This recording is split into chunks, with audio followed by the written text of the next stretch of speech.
Hi, we continue in Luke 23 and complete the chapter and the entire passion story of Luke today as Jesus is buried by Nicodemus while the women who follow Jesus from Galilee are watching from a distance and preparing spices and ointments for his dead body. So as we do, we've been looking at the shape of this whole unit here on the right side of the screen, beginning with the preparation for Passover, which we'll hear is echoed here as the Passover is prepared for now. His burial is prepared for in our passage today, as you can see on the left side of the screen there in verse 56. And we're all the way down to here now, where we see this pair of responses from Joseph of Arimathea, who we've not heard of before, but is in all four Gospels, as we'll see in a moment, and the women from Galilee, who we just saw previously in just this last scene. So as we do, let's note some interesting things about Jesus' burial in all four Gospels, which you can see here on the right side of the screen. As we've been noting throughout the Passion story, although Mark, Matthew, and Luke are known universally as the synoptic Gospels, meaning they see with the same eye, synoptic, Luke's version has really been very different from Mark's, and Matthew has followed Mark much more closely than Luke has. And we've also noted how some elements in Luke and John were common that were not common in Mark and Matthew, and we'll see the same thing today in the parts that are marked in orange, as you can see on the right two columns. But today it's interesting that Luke does follow Mark more, and it's Matthew who's gone off his own way. We saw Matthew, at least indirectly, do a couple things on his own, including Pilate's wife reporting the dream she had. And now we see Matthew's unique issue here about making sure that the tomb was guarded so there would not be a claim that there were grave robbers. And we'll look at that question when we look at chapter 24 and the empty tomb in the next video. But for now, we can see that Luke is really following Mark in some ways, apart from leaving out Pilate's wondering about whether Jesus was dead so quickly and summoning the centurion to confirm that. We have none of that here. In fact, Pilate is barely even a character here, even though the idea of going to the Roman governor and asking for the body of someone crucified as some kind of rebel, or in this case as a king of the Judeans, would be a shocking statement of solidarity for Joseph, who Luke describes, as you can see in the green here, as a member of the Jerusalem Council, the Sanhedrin. To do that openly, in the sense that the governor knows about it, would be a shocking thing. And yet Pilate doesn't seem to have any response there about it at all, and nor does he in Matthew, and nor does he in John. We can also see that John has in common with Matthew, curiously, that Joseph is a disciple of Jesus, although John has, according to the theme that was so important to him back to chapter 3 in John with Nicodemus, a secret one for fear of the Judeans. And sure enough, John has Joseph joined by Nicodemus here, so the two of them do it together, implying that Joseph is on the council, but not naming it. So it's Mark and Luke that have Joseph on the council, Matthew and John who have him as a disciple. But they all have him from Arimathea, which is interesting because it's a completely unknown place.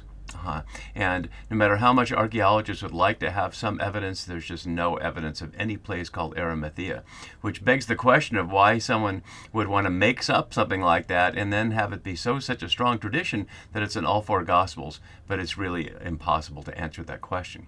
One of the things that we're going to see as we look at Luke's version of it, as we've been seeing throughout this section, is that for Luke, Joseph echoes Simeon, as you can see on the left side of the screen in my note down below. In the infancy story, something that Mark obviously doesn't have at all, and Matthew's stories here do not match the beginning, as Luke's do so much throughout this unit.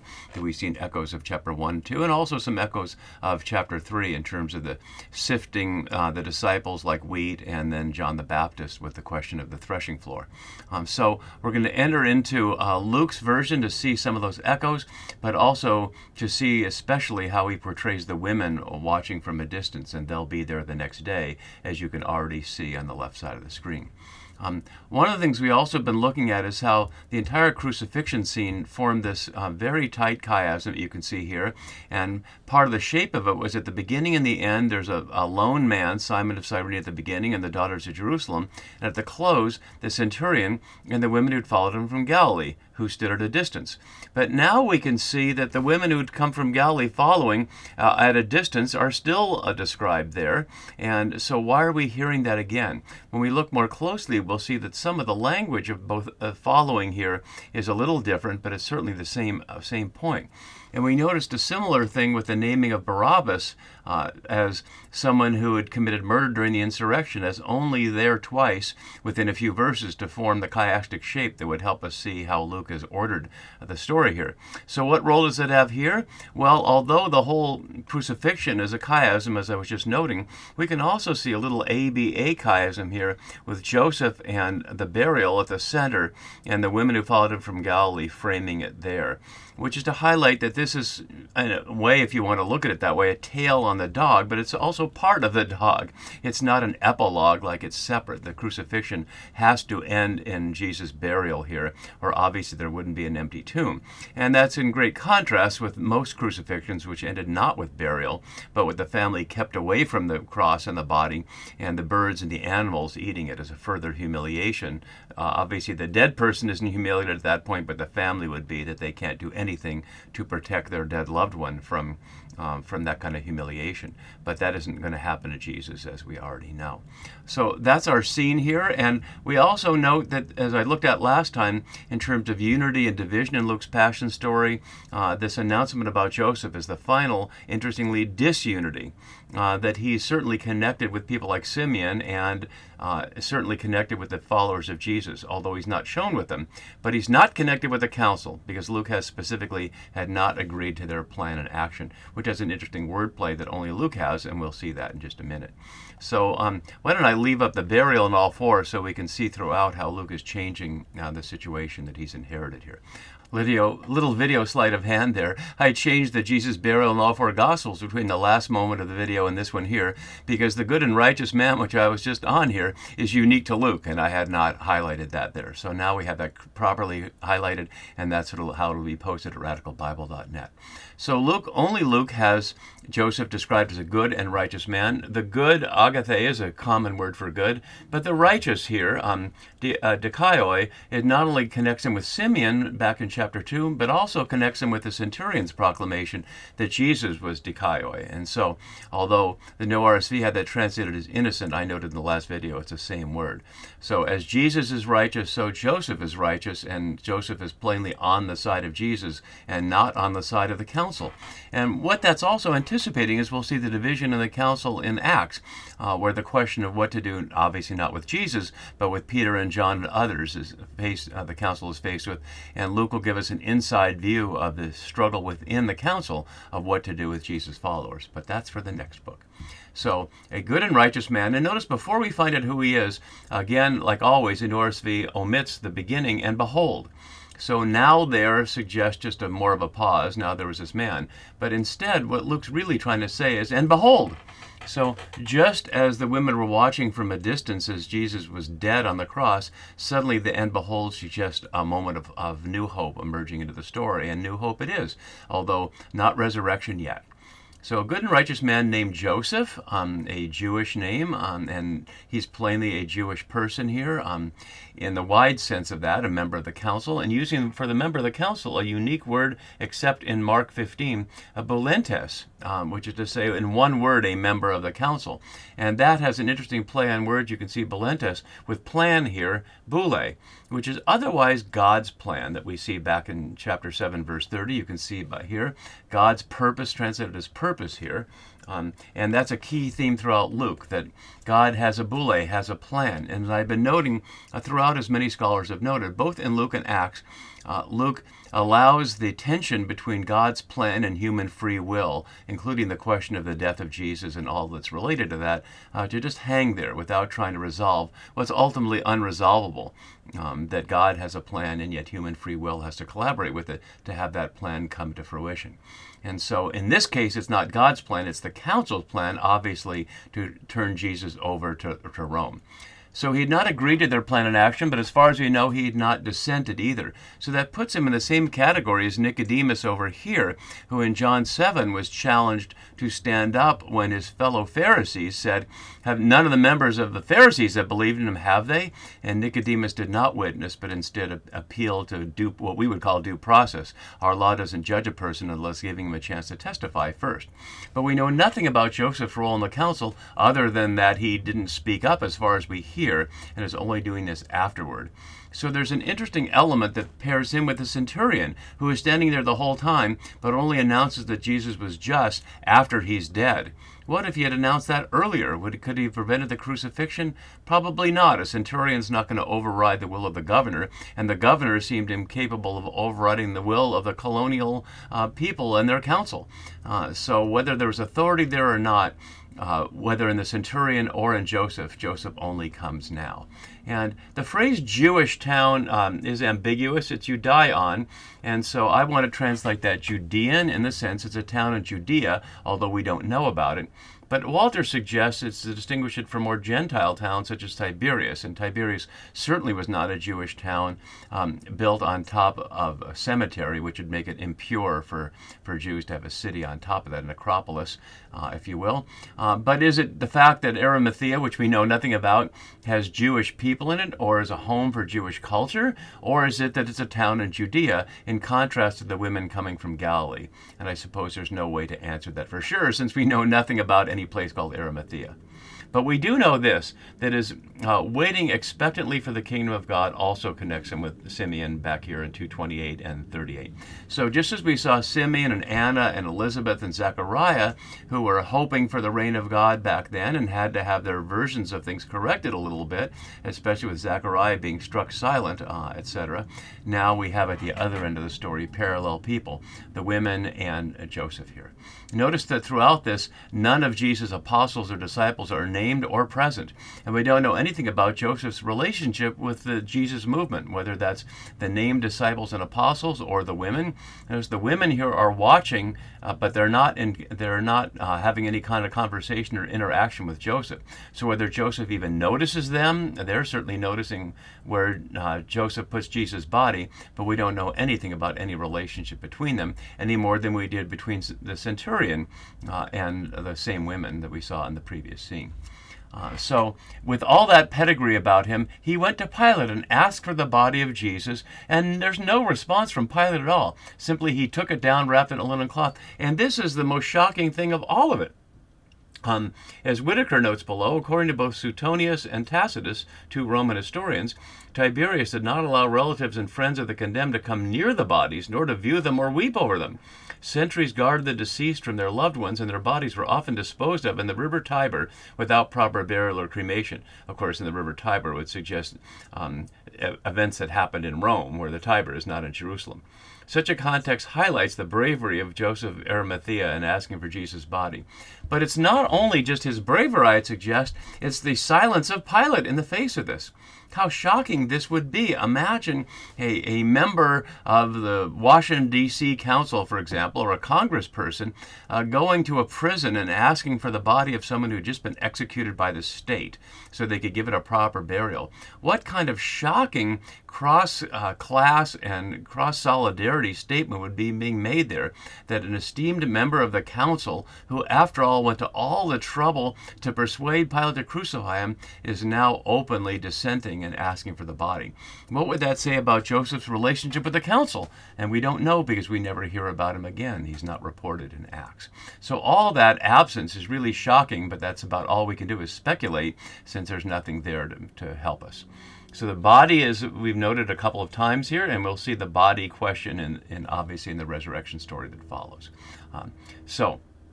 You notice here, as my note below has a double verbal link with the rich fool in 12:17-19, taking down barns and laying in grain. So the taking down and laying in, that's parallel there.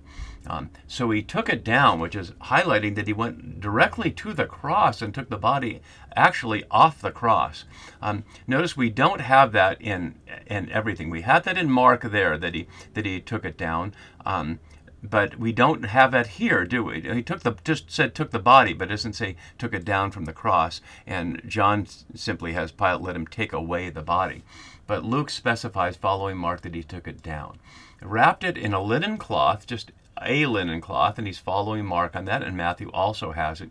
But notice what it doesn't have. In John, we have the mixture of 100 pounds, or 70, depending on the translation, of myrrh and aloes, really making a royal burial out of it. But we don't see that here. There's no sense that he's burying him like a king. It's simply a standard linen cloth here, and laid it in a rock-hewn tomb, the kind of thing that you can see pictures of here. These are the so-called tombs of the kings in Israel. Of course, the most famous place of this is the Church of the Holy Sepulchre, but as I noted in the previous video, it's not clear whether that was inside or outside the walls of Old Jerusalem. And if you go online, you can also find, taken from the piety of John's Gospel, the so-called garden location of Jesus' tomb, but scholars don't take that seriously. That's an expression of piety and not an expression of history there. So we don't really know where this tomb is, and that's just how it goes. But it's reported in all of them as being carved out of the rock here. The word for tomb is not the everyday word for a tomb. Luke's using an unusual word here. We only saw it one other time, and we see it in the very next verses here in 24:1. But including that it's a new tomb. He doesn't use the word new, though, as we see in John. There was a new tomb. But interestingly, the phrase where no one is laid is one of the elements that's common to Luke and John, but not common to Mark or Matthew. So I'll leave it to other people. I know my old friend and John's Gospel colleague, Paul Anderson in Oregon, has done a lot of work on the historical John that I haven't done work on. Maybe he's got some connections of why Luke and John have those things in common. So I'd have to look at Paul Anderson's work on that to see, or somebody like that. I can't answer that question. So now we find out the narrator takes an intervention here to give us the time. And it's the first element of time we've had for quite a while. We did not know whether the Last Supper was a Passover meal or the day before Passover, and now for the first time we hear it's the day of preparation, but not for the Passover, simply for the Sabbath. Only John's Gospel has it as both, that the Friday night is both the preparation for Passover, but also the preparation, preparation for the Sabbath as Friday night, but also coinciding with the preparation for Passover, calling it a great Sabbath in that double sense. But Luke doesn't have that, and we can assume, in the absence of anything, that what we saw was a Passover Seder, as I explored when we looked at chapter 22. But now it's a preparation for Sabbath, and that's what was named here. The word for beginning here, thesosken here, is not in Mark. It's only also in Matthew in 28:1. As dawn, they're only happening with the empty tomb, but we discover this time now. So the Sabbath begins with sundown, not with dawn. But we'll see it's dawn just momentarily after that, as we'll see in verse 1 of chapter 24. So nothing else is said about Joseph doing this. It's very interesting that all the Gospels have it, but it's simply in this one verse. That's all there is to it. He took it down, wrapped it in the cloth, laid it in the tomb, and it doesn't say anything about what he did after that. Did he go home? Did he cry? What's his relationship with his fellow council members? We don't know that he's a Pharisee, and even John doesn't have him as a Pharisee, as Nicodemus is a Pharisee. And so we just know nothing about what happened to this person who engages in this bold act, and yet now is gone. And so Luke is not done yet. The focus returns on the women. And notice the women who came with him from Galilee followed, and again the apostles and disciples are nowhere to be seen or heard from. I noted in the previous scene, as we can see back here, that when we saw the women before, it described the women who were the people who knew him, including the women. So that implied that there were some men, since if the women are included, the others have to be male in a world where there's only two genders, words to describe them. But we hear nothing about who those others were. So here we don't hear anything about them. It's just the women who had come with him from Galilee. Using sunerkomai here, gathering together word. The sun is a prefix meaning with, and highlighting their unity here. I did not put that on my unity and division chart because it's not about all and as such, but it's certainly showing the women are in solidarity. And notice that what it's saying throughout is that throughout this thing, the men are all individuals. Simon of Cyrene, of course, impressed into his job. The centurion also doing his job, and he can't be the only soldier there, but narratively he's alone there and saw what took place. And then Joseph also highlighting his aloneness. But the women, both the daughters of Jerusalem up here and the women from Galilee, Galilee are in solidarity with each other. And whether that's because, quote, that's how women are, unquote, or that's how women are in a patriarchal competitive society, when men see their daily life as a battle for honor and prestige and patronage, rising up as the disciples did at the Last Supper, arguing among themselves who was the greatest. But we don't see women arguing among themselves who are the greatest. We saw Mary and Elizabeth in solidarity with their pregnancies earlier, and we've certainly seen the women in chapter 8 who were with Jesus and supporting him along the way. So all along, as is so often the case, the men seek the power, but the women do the grounding work of anointing bodies and watching and preparing that keeps things going. And it's been that way in the church for 2,000 years, I'd like to suggest.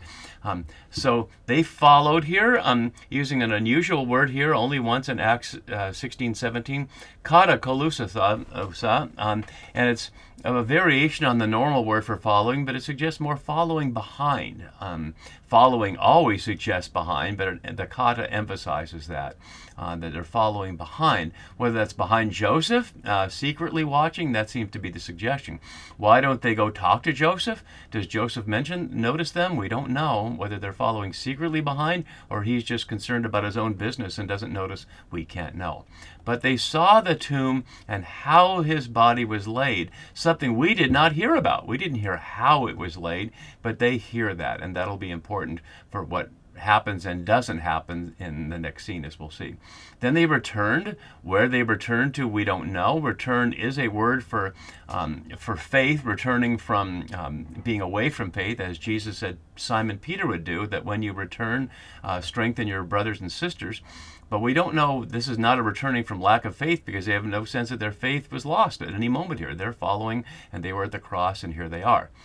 So they returned wherever they are, suggesting that they're staying together in some place in Jerusalem, and prepared spices, as I noted already at the beginning, hetomiazo here, echoing as we saw in the supper, 4 times there, 14 times in Luke overall, and we'll see it in the very next verse. Spices, which is another thing that connects them, interestingly, with John. It's certainly very traditional they'd be buried with spices and ointments.